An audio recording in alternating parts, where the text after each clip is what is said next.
Hey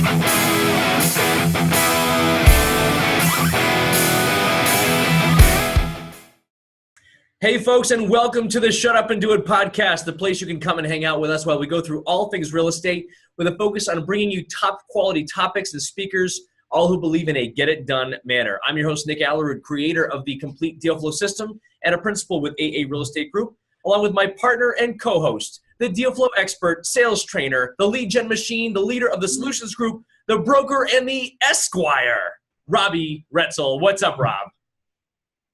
I'm doing well. I still cannot get over that introduction that you do every single time we have a podcast here. But I'm really excited for today's guest. I mean, if you don't know Brian Ortins, he's done a huge number of things. He's only been in the business full time for about 3 years, and he runs a real estate team. He's got a construction company. He's got an HVAC company. He's got Orton Capital Partners. He's got he embodies Shut Up and Do It. So I'm excited. I'm pretty stoked too. And I mean, Brian, we don't want to take any thunder away from you. The first big question we'd have for you is kind of, why real estate? What brought you to where you are today? Tell us your story, man. Thanks for the intro. So a little bit about me. Coming out of college, I knew I didn't want to do the 9 to 5. So I knew I had to find another way. Although I didn't start off in real estate, I actually went into the franchise model. I owned a Quiznos sub-franchise in North Beverly, and it was a lot of fun working 90, 100 hours a week and never seeing family and friends. And it doesn't matter how hard I worked, I felt like the paycheck never reflected my time. And but always knew that I wanted real estate, and just knew that back in 2005, 2006, the market was, in my opinion, overheated, and I had no real estate experience. So kind of kept putting off the purchasing at that time, and got in, figured I was going to make a lot of money in the restaurant business, which was not the case.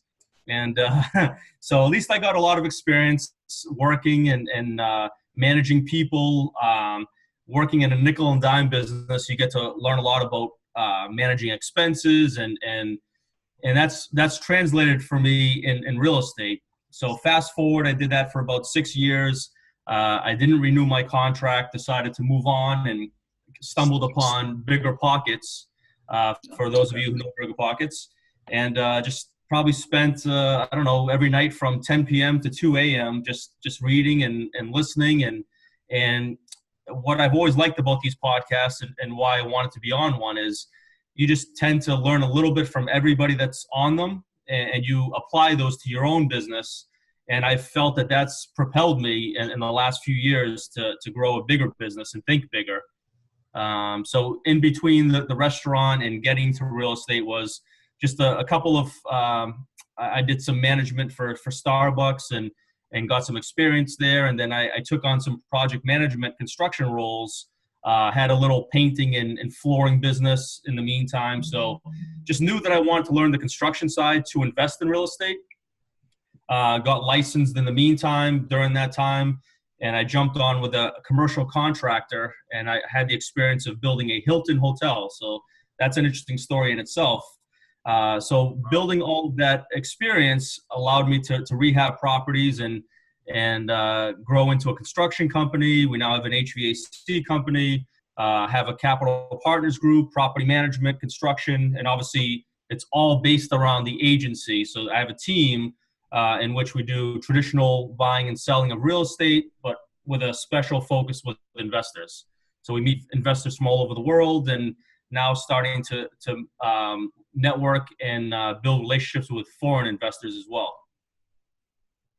That pretty much sums it up. Trying to shorten that. Signing off, huh? I guess we're done. No, Brian, I mean, when you were listening to those podcasts between 10 p.m. and 2 a.m., that was before kids, I assume. Nope, I had kids. That was while they're sleeping, so that was a perfect time to jump in. Everyone's asleep in the household. Went in a different room, and just instead of watching TV, I decided to apply it to learning.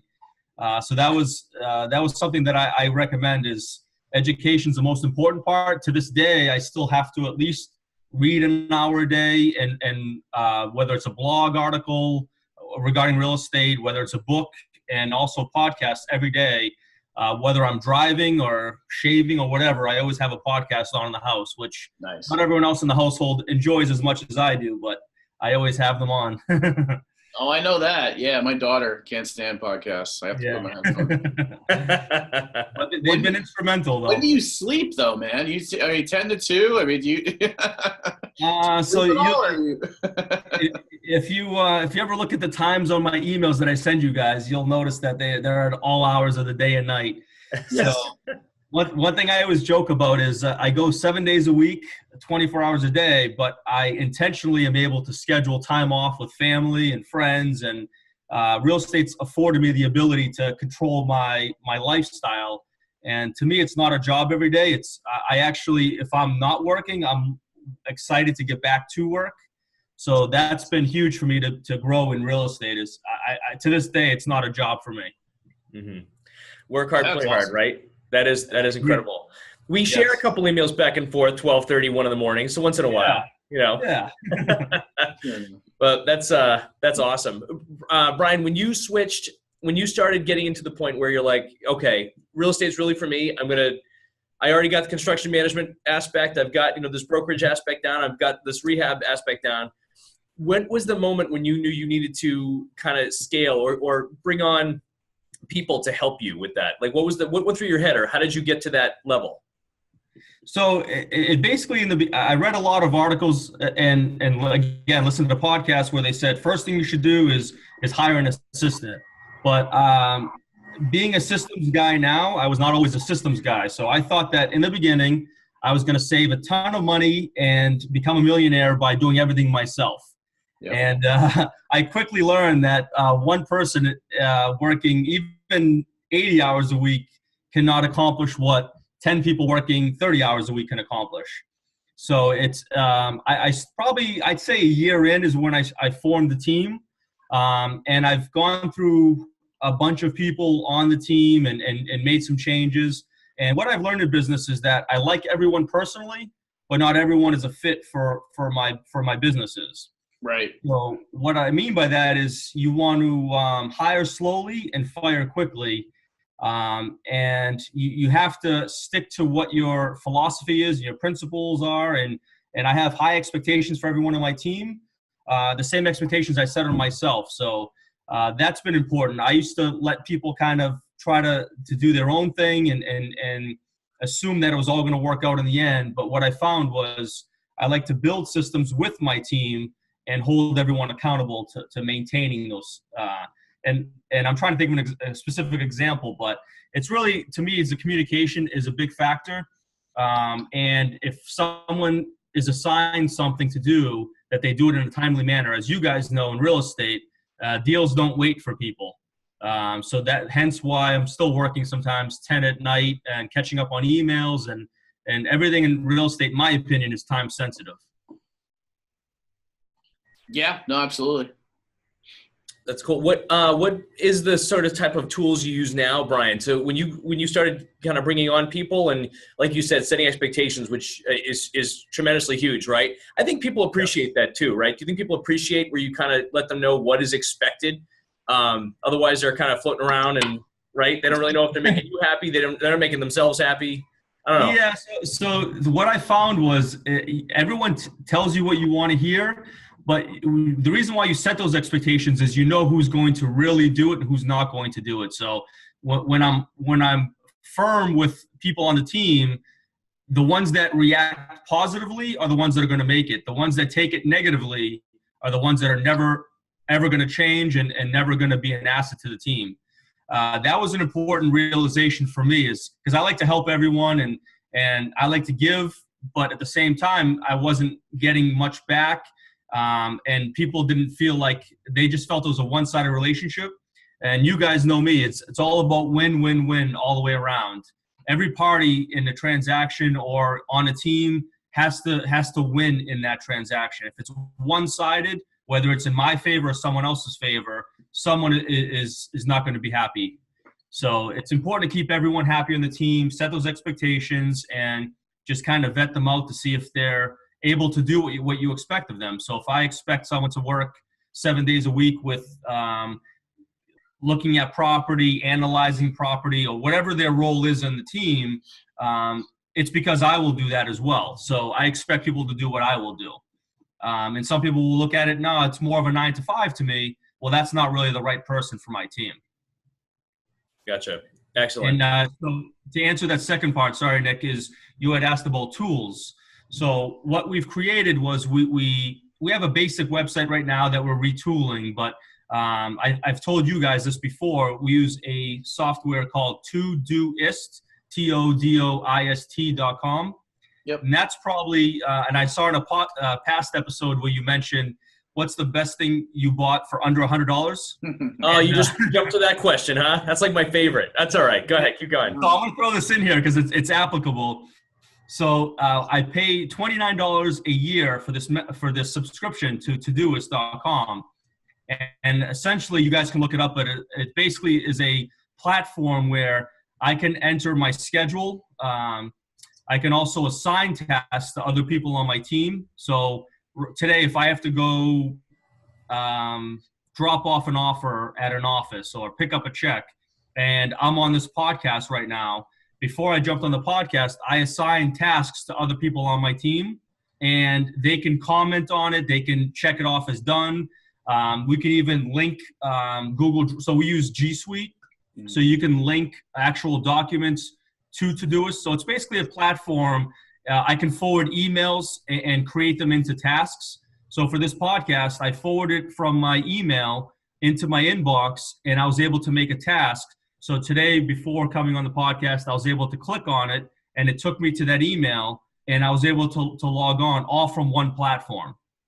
So it's a very organized set of tools, and that's how I manage all of my entities from one location. So instead of making 100 calls, I could simply just check in on the tasks that are happening, and I can comment. So for example, there's a task, call the plumber today for XYZ property. And if I don't see it checked off today, I could comment at the end of the day, was this completed today?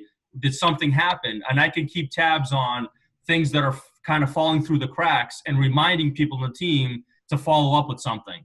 So it's almost like a 30,000-foot view of all my companies from one location that I could do from anywhere in the world. So we travel to Europe every summer. We do we go to different locations, and I can essentially work from any location in the world using this platform with an internet connection. Yeah. Yeah, that's incredible. I have a kind of a personal question from my own stuff. So you guys know, I mean, we also kind of have the Edible Arrangements franchise. We have the Huntington Learning Center franchises. We've got things that are not even in the industry.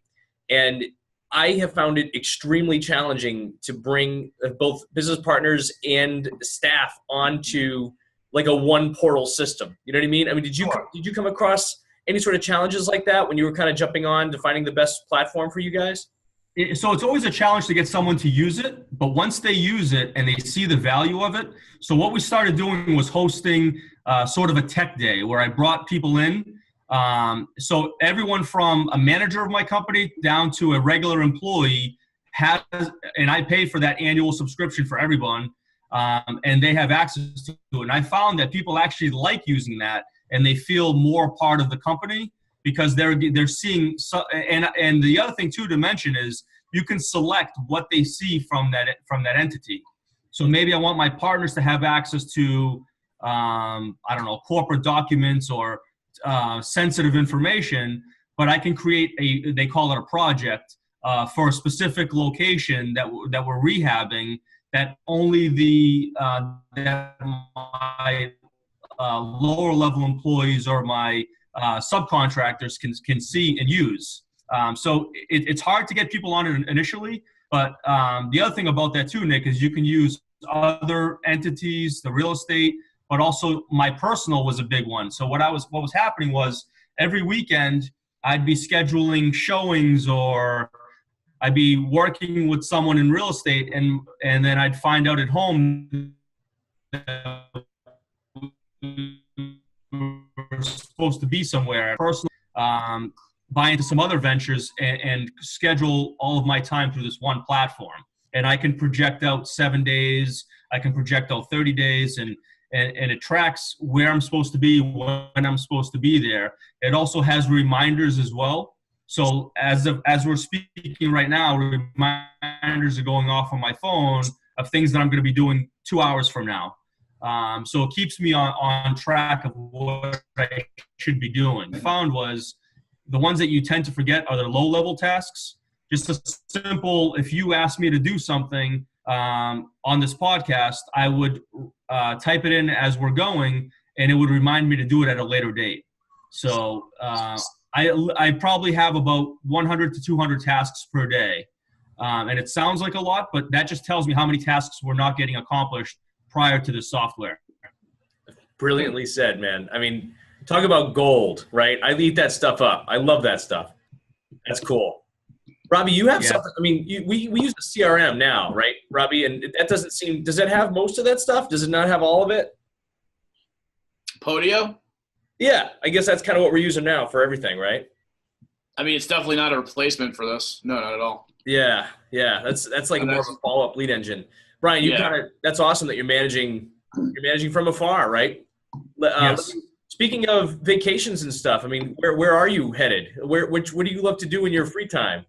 Yeah, so we try to do some family activities during the week locally, but every summer we have a summer house in the Azores. For those of you that don't know where that is, you can look it up on a map. It's basically 9 small islands that are associated with Portugal, and my parents are from one of those islands, so we bought a summer home there, and it's a great place to vacation. It's a pretty popular place now. So for those of you who are on Facebook with me, and our Facebook friend will see a lot of the posts from there, and it's a great spot in the summer. We have a lot of fun every year, and a lot of friends and family from the U.S., Canada, they all gather there in the summer, so you get to see people that you don't see normally. That's cool. Excellent wine out there, I heard. Excellent wine. I'm more of a beer drinker, but excellent wine out there. No judgment. I like it. So, Brian, you've rehabbed houses, you've done new construction, you're the property management company, you're raising private capital for a lot of these projects. Yes. Where do you think we are right now in the market cycle as far as, is there more room to go up? Is it I just want to know your thought. I try to ask everybody this question just to get a sense of where we think we are. Yeah, it's a great question. So having exposure to all the different types, where it's the real estate agency, the rehabbing side. So what I see still currently is there are more buyers than inventory. Yeah. So for me, the basic law of supply and demand says that there's still room to grow. The last 3 weeks, we had an open house every weekend, and each one of those we got under the contract for over asking. Mm-hmm. So that to me tells me that there's still some room to grow, and I think some of those open houses we had over 80 people. So there's still some room there, and I guess it depends on the asset class. In my personal opinion, and what I've studied from past markets, is the luxury market tends to go first. Yep. So I'm keeping an eye. We're doing a luxury project right now in Danvers, so that's going to be a firsthand experience of that market. Right.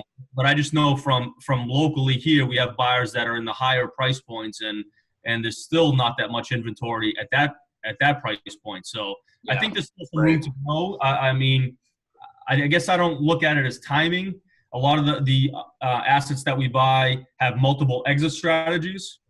So we could, if we did think that the market was gonna soften, we could sell our multifamilies that we're going to condo to an owner occupant that are willing to pay market.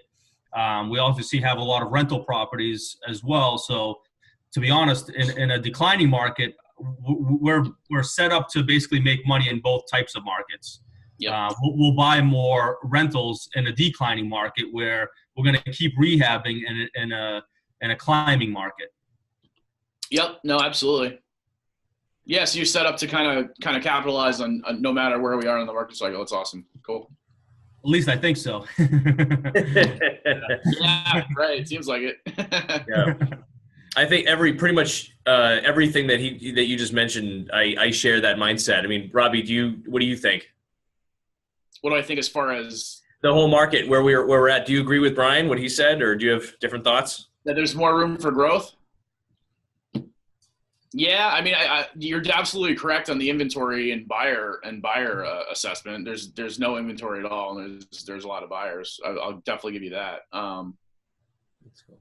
I don't know. I mean, I think it's just hyper local as usual, right? The farther you get out of Boston, the slower it kind of is. But you're definitely right about the luxury market tends to slow down quicker. We're seeing that in some markets now. Mm-hmm. But yeah, I mean, luxury is obviously different, and that price point is different, no matter depending on the city that you're even looking in. So some cities it's 800 plus is luxury, and others that's like almost entry level. So you just don't know. Yeah. Brian, what projects are you pretty excited about right now? Like, what's on your plate that you're super excited to work on every day?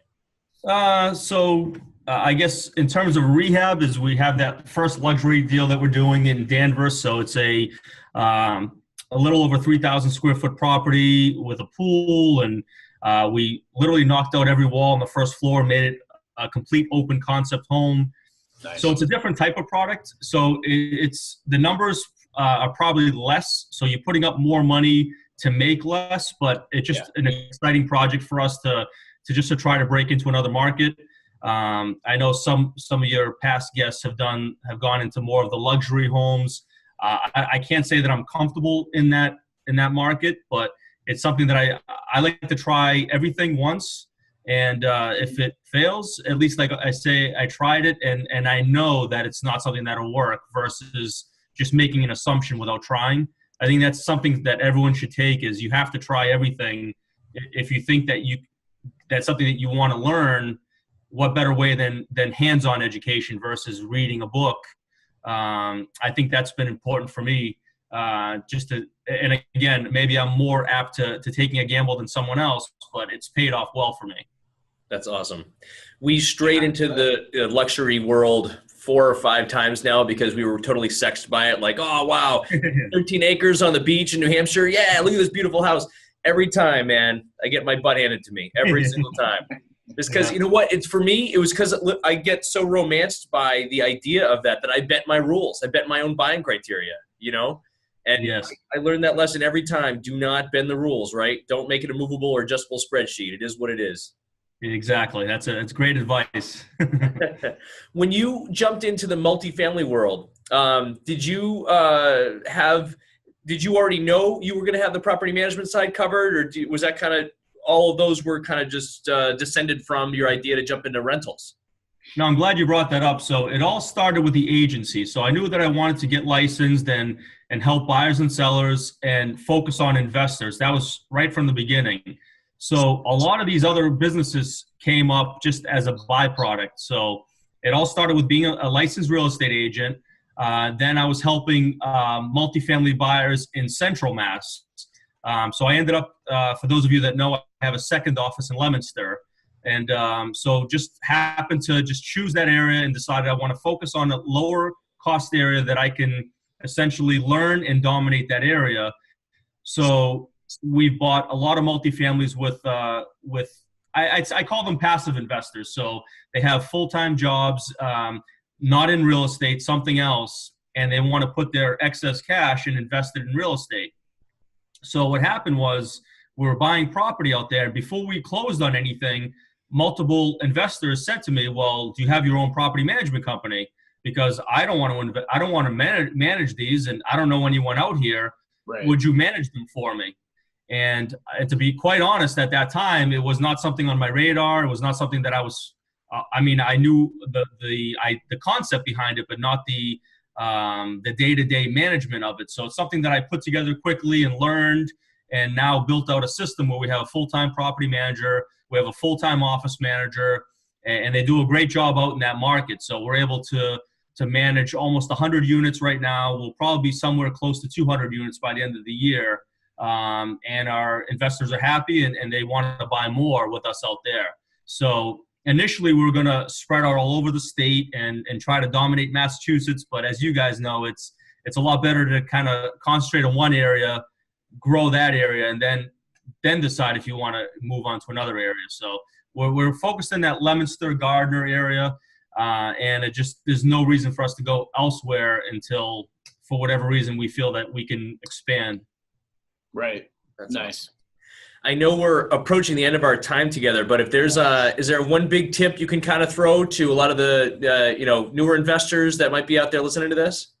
Yeah, so for me in the beginning was really networking, and I know Nick, you played a big part in that with Black Diamond for me in the beginning, and I spent a lot of time networking, not as much now as I should, but I'm trying to get back, and so what I do now is I network a lot on Bigger Pockets, and for anyone even listening as well, I always invite people to come to my office, and just whether or not you have a relationship with other investors or other agents, to me it's really just I was telling Rob this earlier. It's you do the right thing every day, and money is a byproduct of that. So if I can help people out, I find that they tend to come back to me in some form or another, whether it's to partner on a deal or whatever it may be. Just I like to help other people out, and I feel like everyone wins in the long run by helping each other out versus seeing everyone as competition. That's important for me. Awesome. How do they get a hold of you, Brian? So the best way to get a hold of me is I'll give you my direct cell. It's 978-979-5007. Or my email, brianortins@ortinsgroup.com.